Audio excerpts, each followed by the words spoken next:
காலை நேரம். பூங்காற்று வீசுகிறது. கோடிக்கணக்கான பூக்கள் மலர்ந்திருக்கின்றன. மிதிலையின் மாளிகை வாசலில் சிறந்த கலையமைப்புடன் ஜனக மகாராஜாவின் மகள் சீதா நின்று கொள்கிறாள். சீதையின் உள்ளம். இந்த பூமி என்னை வளர்த்தவள். என் தந்தையின் எண்ணம் என் மன வாழ்க்கை. ஆனால் என் மனம் எதை எதிர்பார்க்கின்றது? அவள் நெஞ்சில் ஒரு அமைதி, ஆனாலும் எதிர்பார்ப்பு பறவையாக மிதந்து வருகிறது. எந்த தெய்வீக சக்தி வழிநடத்துமோ? ஜனகன்.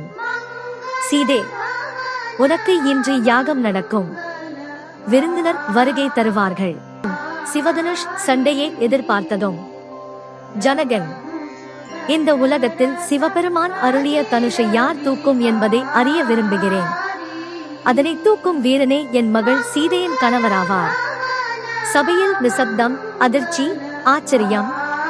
விஸ்வாமித்திரர் அழுத்தமான சிரிப்பு. சமயோசிதமான தருணம். இப்போது உலகம் அறியும் யார் தர்மத்தின் பாதையில் வீரனாக இருக்கிறான் என்பதை. சீதா மனம் உட்புறத்தில்.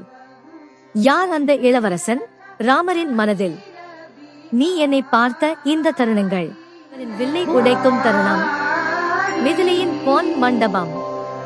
நடுவே பிரம்மாண்டமான சிவதனுஷ், அதன் மீது பளபளக்கும் ஒளி. ராமர் அதன் முன் நிற்கிறார், நீலம் மற்றும் பொன்னிற ஆடை, கைகள் தூக்குவதற்கு தயாராக. சீதா அரசர் அருகே மௌனமாக நிற்கிறாள், கண்களில் கலவரம் மற்றும் நம்பிக்கை. லக்ஷ்மணர் பின்னால் ஆவலுடன் பார்க்கிறார். ஜனகர் சிங்காசனத்தில் அமர்ந்து கைகள் ஆசீர்வாதம் செய்ய கூட்டம் ஆச்சரியத்தில் மூச்சு அடைத்து நிற்கிறது. ஒளி, தங்க நிற கதிர்கள் சாளரங்கள் வழியே வருகின்றன. ராமர் வில்லை தூக்கி வில்லை வளைக்கிறார், வானம் இடி இடிக்கிறது. லக்ஷ்மணன் கைகளை பற்றிக் கொண்டார். சகோதரரே, இது வீரமா அல்லது பரம புருஷரின் தீர்ப்பு? சீதையின் மனதில். எனக்குள் ஒரு வானம் உடைந்து விட்டது. இவரே என் துணை. விஸ்வாமித்திரின் மனதில். நான் இவ்வளவு நேரம் காத்திருந்தேன். விஷ்ணுவின் அவதாரம் இன்று வெளிப்பட்டது. மண்டபத்தின் மரங்கள் காற்றில் சலசலக்கின்றன.